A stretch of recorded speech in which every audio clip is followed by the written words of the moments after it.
चैत्र नवरात्रि में कुंवारी लड़कियों का कौन सा चिज गिला हो जाता है जिसे देखना या छूना काफी शुभ माना जाता है।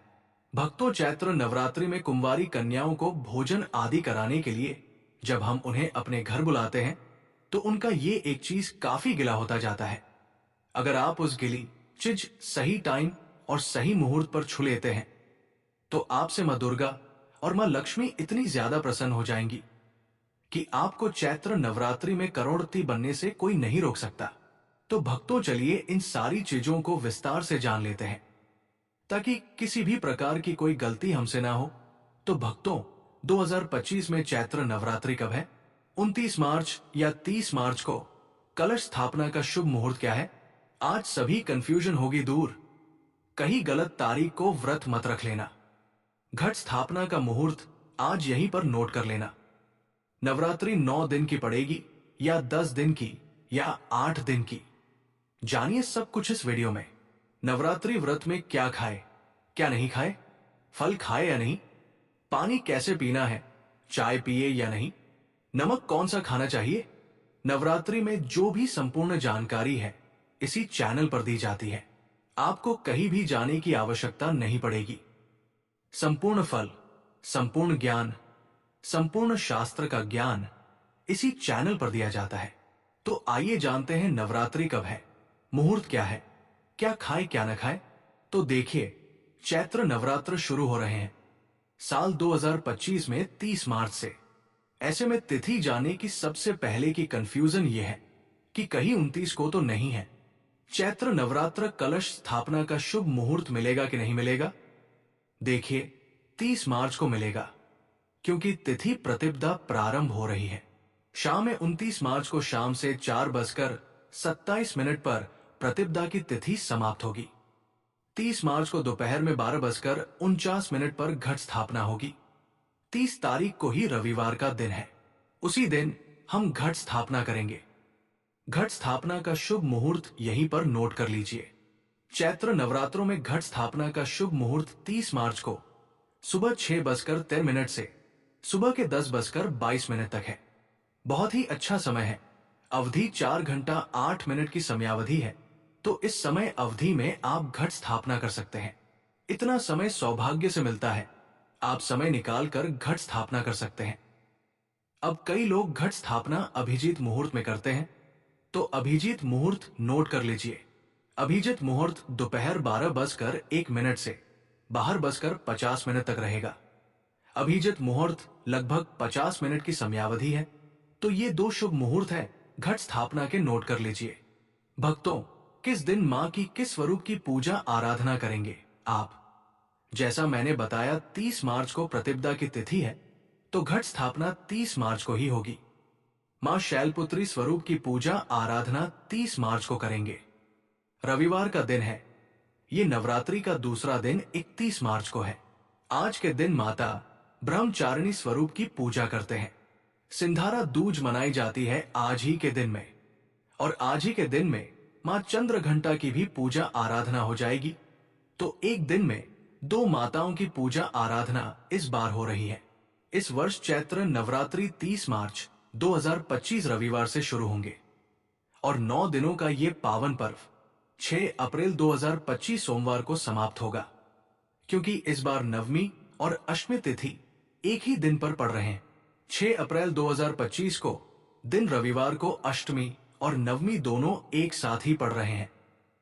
आप इसी दिन कन्या पूजन भी कर सकते हैं।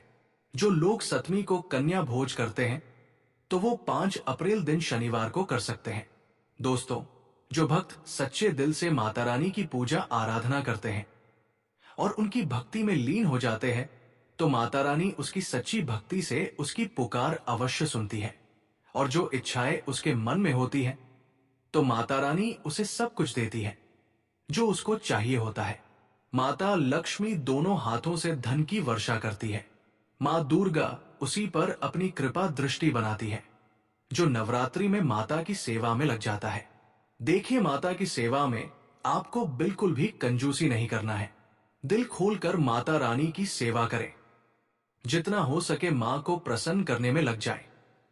साल भर के इस त्योहार में माता धरती पर आती है और उसी पर कृपा दृष्टि बनाती है। जो माता को सच्चे हृदय से प्रसन्न करता है उसे रंग से राजा बनाकर ही जाती है।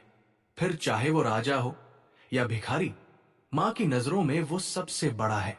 जिसके भक्तों में प्रेम, आस्था और मां के प्रति सच्ची लगन हो। इसीलिए मां की भक्ति में आनाकानी ना करें। दोस्तों, एक बार सच्चे हृदय से कमेंट बॉक्स में लिखे जय माता दी और हमारे चैनल सुखी संसार को सब्सक्राइब करके बेल आइकन जरूर दबाइएगा और कमेंट बॉक्स में अपनी राशि भी डाल दीजिएगा। यदि आपकी राशि के अनुसार हमारे पास कोई उपाय होगा तो वो आकर हम आपके कमेंट में बता देंगे। दोस्तों, सबसे पहली बात, नवरात्रि में हम एक माटी के प्याले में जो भरते हैं ताकि हमारे घर में सुख शांति बनी रहे और माता प्रसन्न हो जाए। जो जब हरे भरे होते हैं तो घर में हरियाली आती है और सुख समृद्धि की प्राप्ति होती है।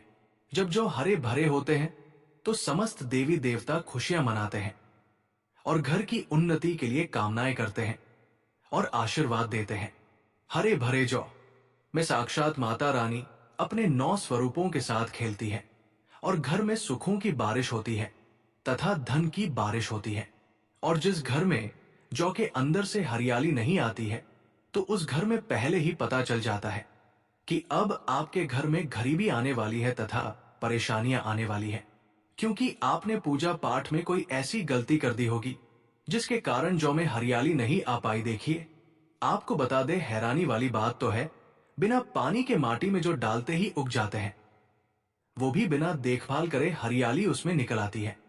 लेकिन जब हम कलश स्थापना करते हैं और जौ बोते हैं तो ये बहुत ही सोचने समझने वाली बात है कि आपकी देखरेख में, और जबकि आपने पानी बराबर डाला, परिवार ने अच्छे से देखरेख किया, फिर भी ऐसा होने के बाद जब उसमें जो न निकले तथा हरियाली न उगे तो समझ ले साक्षात माता रानी आपसे नाराज और क्रोधित हो चुकी है। माता रानी अपनी संतान को सदैव माफ कर देती है। आप सच्चे हृदय से माता रानी से माफी मांग ले। माता करुणामय है और माता रानी अपने भक्तों को, अपने बेटों को, अपने लाल को वो सदैव माफ करती है। जो में कम हरियाली आना मतलब घर में धीरे धीरे खुशियों का वास होगा और ज्यादा हरियाली आने पर धन की वर्षा होगी। तेजी से व्यापार दिन दुगुनी रात चौगुनी बढ़ेगा। कई लोग जौ में डेली पानी डालते हैं, जो कि इसमें पानी नहीं डाला जाता बल्कि पानी का छींटा मारा जाता है, इसलिए जो सड़ जाते हैं, खराब हो जाते हैं। ऐसा ना करें और इसी कारण हरियाली नहीं आती है। ज्यादा पानी डालने से ये खराब हो जाते हैं। दोस्तों, जो जब आपके घर में हरे भरे हो जाए तब इसमें चांदी का सिक्का या 1 रुपया का सिक्का जरूर डालें। सिक्का डालने से माता रानी प्रसन्न होती है और आपके घर में धन का आगमन होना शुरू हो जाता है। दोस्तों, नवरात्रि समाप्त होने के बाद हरे भरे जौ का क्या करें, आए जानते हैं। सुखी संसार चैनल के माध्यम से पहली बात तो ये कि इसमें जो आपने 1 रुपया का सिक्का डाला है उसे आप अपने धन रखने के स्थान पर रख ले। इससे धन में बढ़ोतरी होती है। और अंत में नवरात्रि समाप्त होने के बाद इन जौ में से थोड़े पत्ते माता रानी के प्रसाद के रूप में पूरे परिवार को खिलाएं। इसके पत्ते खाना बहुत ही शुभ और मंगलकारी माना जाता है। इसे जो भी खाता है वो जल्दी बीमार नहीं पड़ता। और बाकी आप इन जौ को गंगा में विसर्जित कर दें या नदी की धारा में छोड़ दें। इससे आपका व्रत संपूर्ण और सफल हो जाएगा। दोस्तों, कई लोग अपने घरों में अखंड जोत जलाते हैं और जो तेल बाती होती है उसे कई लोग इधर उधर फेंक देते हैं या अपने घर में संभाल कर रख देते हैं या फिर पानी में डाल देते हैं, जो कि इससे आपको कोई फायदा नहीं होता। जो अखंड ज्योति होती है उसे आप मामूली ना समझे। ये बुझने के बाद भी जागृत अवस्था में होती है। इसमें साक्षात माता दुर्गा का वास होता है। ये चैतन्य अवस्था में होती है, जागृत होती है। दोस्तों, नवरात्रि समाप्त होने के बाद इसके बचे हुए तेल को आप बच्चों की मालिश करने के लिए रखें और आप भी इससे मालिश करें। इससे आपकी सभी बीमारी दूर हो जाएगी और आपके ऊपर सकारात्मकता का संचार होगा। और साथ ही साथ जो अखंड ज्योत की बाती होती है उसे आप अपने बाजू में बांध लें। ऐसा करने से आपको धनी होने से कोई नहीं रोक सकता। बच्चे बड़े सभी बांध सकते हैं। इसको बड़ा करने के लिए इसमें आप कलावा बांध सकते हैं। दोस्तों, नवरात्रि में जब कलश स्थापना की जाती है तो कलश के नीचे चावल जरूर रखे जाते हैं और कलश के ऊपर एक नारियल भी जरूर रखा जाता है। ऐसे में हम इन दोनों चीजों का क्या करें, आइए जानते हैं। सबसे पहली बात, कलश के ऊपर जो नारियल होता है उसे आप कन्या पूजन में तोड़कर कन्याओं को बांट दें और आप भी माता रानी के प्रसाद के स्वरूप में खा लें। आप चाहे तो नारियल साबुत ही गंगा में विसर्जित कर दें। दोस्तों, और जो कलश के नीचे चावल रखे जाते हैं उसे आप थोड़ी हल्दी में पीला करके एक लाल कपड़े में बांधकर अपने धन रखने के स्थान पर रख लें या अपने परस में रख सकते हैं। इससे तेजी से धन बढ़ता है, माता लक्ष्मी की कृपा प्राप्त होती है। और बाकी चावलों को आप पक्षियों को डाल दें या गंगा में विसर्जित कर दें। और जो कलश और जौ होते हैं उसे आप गंगा में विसर्जित कर दें। ऐसा करने से नवरात्रि का संपूर्ण फल प्राप्त होता है और व्रत रखने का फल शीघ्र ही मिलता है। दोस्तों, भूल कर भी ये गलती कभी मत करना। गंगा में कचरा आदि धूप बत्ती के डिब्बे, माचिस की डिब्बी भूल कर भी मत डालना। सड़े गले फूल गंगा में नहीं डालना चाहिए। इससे उल्टा व्यक्ति नरक में चला जाता है और परिवार में गरीबी का वास हो जाता है। गंगा मैया क्रोधित हो जाती है और श्राप देती है। इसलिए ऐसा घोर पाप कभी मत करना। इसके पीछे एक कथा है। जब गंगा मैया भगवान शिव के पास शिकायत लेकर पहुंची तब भगवान शिव कहते हैं, जो मनुष्य गंगा को मैला करेगा वो कभी पवित्र नहीं कहलाएगा। वो हमेशा नरक में भटकता रहेगा, उसे मोक्ष प्राप्त नहीं होगा। वो नरक के भांति इसी पृथ्वी लोक में भ्रमण करता रहेगा। इसीलिए गंगा को मैला नहीं करना चाहिए, नहीं तो आपका समस्त पुण्य नष्ट हो जाएगा और आपका पुण्य भूत पिशाच को प्राप्त हो जाएगा। दोस्तों, अगर आपको माता रानी की चुनरी उपहार में मिली है, जैसे किसी जागरण से, किसी पंडाल से या धार्मिक यात्रा से, तो ऐसी माता की चुनरी बहुत ही शुभ मानी जाती है। इसे आपका वैवाहिक जीवन सफल हो जाता है। माता रानी की चुनरी को आप संभाल कर रखें। इसे आप करवा चौथ पर, बट सावित्री व्रत आदि में या किसी पर्व त्योहार में अवश्य पहने। इसमें माता रानी का आशीर्वाद जो होता है वो आपको प्राप्त होता है। ऐसी चुनरी सदैव संभाल कर रखें, क्योंकि माता की चुनरी जागृत अवस्था में होती है। इसे मामूली ना समझे। नवरात्रों में चाहे कुछ भी कर लेना, लेकिन ये कार्य जरूर करना। बिन पूजा पाठ के ही सारा फल मिल जाता है। आप चाहे कुछ करें या ना करें, लेकिन नवरात्रों में ये एक काम जरूर कर लेना। मैं माता रानी की सौगंध खाता हूं, माता लक्ष्मी खुद आपके घर में चलकर आएंगी। आगे आपकी मर्जी। दोस्तों, नवरात्रि में बिना व्रत, बिना पाठ के आपको संपूर्ण नवरात्रि का फल मिल जाएगा। ये वीडियो ध्यान से देखना है। अगर आपने व्रत नहीं रखा है तो कोई बात नहीं, आपको परेशान नहीं होना है, क्योंकि कभी कभी हम काम के चलते या फिर ऑफिस वर्क होता है या कभी कभी कुछ ऐसे हम कामों में फंस जाते हैं जिसके कारण हम माता रानी के नवरात्रों में उनको टाइम नहीं दे पाते। तो आपको परेशान नहीं होना है। अगर आपने व्रत नहीं रखा है कोई बात नहीं, पूजा नहीं कर रहे हैं नवरात्रि में कोई बात नहीं। दोस्तों, बस ये एक काम आपको कर लेना है। नवरात्रि में जितने भी लोग पूजा पाठ करते हैं उससे भी आपको अधिक बढ़ करके फल प्राप्त होगा। तो ये वीडियो ध्यान से देखना। आज की जो मैं वीडियो बताऊंगा बहुत ही सुंदर और ज्ञानवर्धक जानकारी है। इस प्रकार की जानकारी आप लाखों रुपए खर्च करेंगे फिर भी कोई नहीं बताने वाला। भक्तों, हमारे चैनल का मकसद ही यही है, जनहित एवं जन कल्याण करना। इसलिए आप लोगों को इस प्रकार की अच्छी अच्छी जानकारी सिखाते हैं। तो आइए इस वीडियो में जानते हैं कि नवरात्रि में ऐसा कौन सा कार्य करने से बिना व्रत, बिना पूजा या फिर बिना कन्या भोजन के सारे फल की प्राप्ति हो जाती है। केवल सच्चे मन से अगर नवरात्रि के समय में कोई भी व्यक्ति पूरे मन के साथ, पूरे विश्वास के साथ, सच्ची लगन आस्था के साथ अगर दुर्गा सप्तशती में वर्णित सिद्ध कुंजिका स्रोत का पाठ कर लेता है तो संपूर्ण दुर्गा पाठ का फल उन्हें प्राप्त हो जाता है। जो भी आप व्रत रखते हैं माता रानी के लिए, आप चाहते हैं कि माता रानी का आपके ऊपर आशीर्वाद प्राप्त हो, माता रानी की कृपा मिले, आपकी कोई अधूरी मनोकामना है, वो चाहते हैं कि आपकी अधूरी मनोकामना पूर्ण हो जाए, जैसे सरकारी नौकरी हेतु पितृ दोष, राहु दोष, मंगल दोष, कर्ज दोष, शनि दोष एवं गरीबी का दोष मात्र पल भर में दूर हो जाए। तो अगर आपने नवरात्रि का व्रत रखा है तो वो सारे फल अगर आप चाहते हैं और उसका 1000 गुना फल प्राप्त हो जाए तो नवरात्रि के समय में दुर्गा सप्तशती का पाठ जरूर करना। और जो लोग नवरात्रि का व्रत नहीं रखे हैं, किसी कारणवश उन्हें टाइम नहीं मिल पाता है, ऐसे व्यक्ति दुर्गा सप्तशती में वर्णित सिद्ध कुंजिका स्रोत पाठ जरूर करें। पूर्ण रूप से आपको नव दुर्गा माता का पूजा पाठ करने से, नव दुर्गा के 9 दिन व्रत करने से लेकर कन्या भोजन कराने से जो फल प्राप्त होता है, दोस्तों उसके बदले में अगर एक दिन आप जो है नवरात्रि के दिन बस केवल बैठ करके इस मंत्र को सच्चे मन से जप लेते हैं तो पूर्ण रूप से आपको फल प्राप्त हो जाता है। मैं आप लोगों को बताना चाहूंगा, जो लोग समर्थ हैं, ऐसे लोगों को कन्या पूजन भी जरूर करना चाहिए। अब जान लेते हैं कि कन्या पूजन का बेनिफिट क्या है। तो माता रानी स्कंद पुराण में भी लिखा है और कई सारे हमारे जो है देवी पुराण में भी इसका वर्णन मिलता है।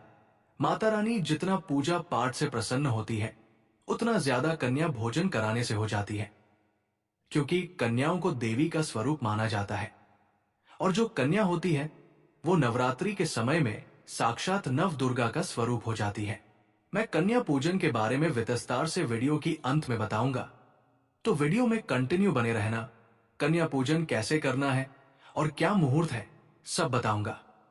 दोस्तों दूसरी जानकारी बता रहा हूं, ये जानकारी आपकी जिंदगी में बाहर लाएगी, आपके जीवन में चल रही परेशानी को दूर करेगी, क्योंकि हम आप लोगों को बहुत सरल सरल साधारण से विधि बताते हैं जिसमें आप सभी दर्शकों का कल्याण छुपा होता है। तो नवरात्रि के दौरान आपको एक पुष्प का पौधा जरूर लगाना है। मैं इसका फायदा भी बताऊंगा, कौन कौन से पुष्प लगाने चाहिए हमारे धर्म शास्त्रों के अनुसार कहा गया है। दोस्तों अगर कोई व्यक्ति मंदिर के किनारे में मदार का पौधा लगा दे, जरा ध्यान से सुनिए, जो सफेद कलर का मदार का पौधा होता है अगर आप किसी भी मंदिर के किनारे लगा देते हैं तो ये पुष्प वहां पर उपस्थित जो देवी देवता है, जैसे शिव मंदिर में मदार का पौधा लगाते हैं, तो अगर इसका एक पुष्प कोई भी व्यक्ति रख करके चढ़ा दे तो आपको एक स्वर्ण दान के बराबर पुण्य की प्राप्ति होती है। तो मदार का पौधा लगाने से इसमें जो फूल खिलेंगे वो फूल देवी देवताओं को चढ़ाए जाएंगे, तो उसका पूर्ण फल आपको प्राप्त होगा। इसलिए आपको मदार का पौधा लगाने चाहिए। अगर आप ऐसा करते हैं तो आपको अक्षत पुण्य की प्राप्ति होती है। ना इसमें आपको व्रत करना है, ना पूजा पाठ करने की जरूरत है, बस आप जो है कोई भी फूलों का पौधा लगा सकते हैं। इस श्रेणी में आते हैं मदार का पौधा, सदाबहार का पौधा। भक्तों सदाबहार हमेशा हरियाली रहता है और ये हमेशा फूलते हैं। ऐसे फूल का आपको चयन करना है जो हमेशा फूलते रहें, जिसमें फल फूल आते रहें। तीसरे नंबर पर आता है कनेर का पौधा। जो कनेर का पौधा है ये देवी मां का श्रृंगार कहा गया है। अगर कोई भी व्यक्ति कनेर का पौधा जो सफेद कलर का अगर कनेर है तो फिर इसे अति उत्तम माना जाता है। कनेर के पौधे को पार्वती का स्वरूप कहा गया है। धर्मशास्त्रों में तो कनेर का पौधा चढ़ाने से माता रानी बहुत प्रसन्न होती है और गौ दान के बराबर हमें फल की प्राप्ति होती है। भक्तों अगर आप चाहते हो तो गुड़हल का पौधा लगा सकते हैं। दोस्तों मंदिर के किनारे में या देवी मंदिर के किनारे अगर कोई भी व्यक्ति गुड़हल के फूल का पौधा लगाता है तो हमारे धर्म शास्त्रों में ऐसा कहा गया है, गुड़हल के वृक्ष पर साक्षात मां जगदम्बा का वास होता है। जी हाँ, ये मैं कोई हवाई बात नहीं कर रहा हूं, प्रमाणित बात कर रहा हूं। धर्म शास्त्रों में भी लिखा है, आप माता रानी को 56 भोग लगाएं या ना लगाएं, कोई श्रृंगार का सामान चढ़ाएं या ना चढ़ाएं, इससे कोई फर्क नहीं पड़ता। लेकिन अगर कोई भी व्यक्ति नवरात्रि के समय में गुड़हल का पुष्प माता रानी को सच्चे मन से अगर माला पिरो करके 21 की संख्या में या 11 की संख्या में चढ़ा दी जाए तो उस व्यक्ति की वो मनोकामना पूर्ण होने से साक्षात ब्रह्मा भी नहीं रोक पाते हैं। गुड़हल का फूल माता रानी को चढ़ाने से नवरात्रि में सभी मनोकामनाएं पूर्ण होती हैं आप पूजा पाठ का व्रत रखे हैं, पूजा पाठ कर रहे हैं। कोई बात नहीं अगर आप व्रत नहीं कर पा रहे हैं, पूजा पाठ में टाइम नहीं दे पा रहे हैं, तो गुड़हल का फूल माता रानी को नवरात्रि के किसी भी दिन 21 माला पिरो करके माला बना करके माता को चढ़ा देना, संपूर्ण व्रत का फल मिल जाएगा। आपने नवरात्रि का व्रत रखा हो या ना रखा हो, इससे कोई फर्क नहीं पड़ता, बस गुड़हल का फूल माता रानी को चढ़ा देना। ऐसा कहा गया है कि कोई व्यक्ति गुड़हल का पौधा लगा देता है और इस पौधे में फूल आना शुरू हो जाते हैं, और ये फूल अगर देवी देवताओं को चढ़ना शुरू हो जाते हैं तो माता रानी आजीवन आपकी बिल्कुल ही मदद करेंगी, आपके ऊपर अपनी कृपा बरसाएंगी, आपको अपना पूर्ण आशीर्वाद देंगी, और जब तक आप इस संसार में जिएंगे कभी भी निर्धन नहीं रहेंगे। ऐसे में आप अष्टमी और नवमी को इन दोनों तिथियों में कन्या पूजन अवश्य ही करें। कन्याओं को भोजन अवश्य खिलाएं। शास्त्रों में 9 दिनों के नवरात्रि को बहुत ही शुभ और मंगलकारी माना जाता है, और वही 8 दिनों के नवरात्रि को अच्छा नहीं माना जाता।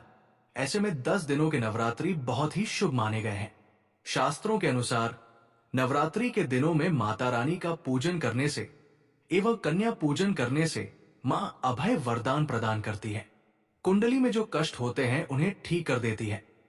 श्रीधर की तरह ही सच्चे हृदय वाले व्यक्ति के सभी कष्टों का निवारण मां शीघ्र ही करती है। मां की उपासना से विनम्रता का विकास होता है। सभी कष्ट, दरिद्रता, दुख दर्द दूर हो जाते हैं। नवरात्रि में माता रानी का व्रत और पूजन किया जाता है, लेकिन नवरात्रि के दौरान सबसे ज्यादा महत्व होता है कन्या पूजन। कन्या रानी जो होती है फूल की पंखुड़ियों की तरह नाजुक होती है। कन्या पूजन सर्वोप्रिय है, श्रेष्ठ है। कन्या के रूप में स्वयं जगदम्बा देवी माता अर्थात समस्त ब्रह्मांड इनके शरीर के कण कण में वास करते हैं। बहुत कम लोग जानते हैं 33 कोटि देवी देवताओं का वास होता है।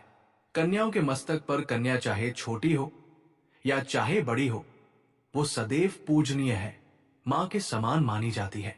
दोस्तों, माना जाता है व्रत और उपासना से माता रानी इतना प्रसन्न नहीं होती है जितना कि कन्या पूजन से होती है। नवरात्रि में छोटी छोटी कन्याओं को माता रानी का स्वरूप माना जाता है। कन्याओं को भोग लगाया जाता है, उन्हें प्रसन्न किया जाता है और बदले में आशीर्वाद मांगा जाता है। कन्याओं को प्रसन्न करने के लिए गिफ्ट आदि उपहार वगैरह दिए जाते हैं। ऐसा माना जाता है कि अगर कन्याओं को कोई भेंट दी जाए और वो उसे खुशी खुशी स्वीकार कर ले, तो इसका मतलब है कि माता रानी अर्थात माता वैष्णो ने वो भेंट स्वीकार कर लिया है। भक्तों, जिन पर कन्याएं प्रसन्न हो गई तो समझिए उन्हें माता रानी का आशीर्वाद मिल गया और उन्हें माता रानी से मुंह मांगा वरदान प्राप्त होता है। कन्या पूजन कोई मामूली पूजन नहीं होता।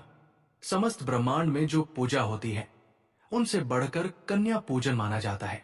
10 बार गंगा स्नान करने से, 100 बार यज्ञ करने से तथा 1000 बार यात्रा करने से जो पुण्य प्राप्त होता है, वो मात्र एक बार कन्या पूजन करने से करोड़ों गुना भक्तों को प्राप्त हो जाता है। दोस्तों, इसलिए कहा जाता है कि कन्या पूजन को सताना नहीं चाहिए, इससे समस्त ब्रह्मांड हिल जाता है। कन्याओं की जितनी सेवा की जाए कम ही होती है। कन्याएं को मामूली नहीं होती।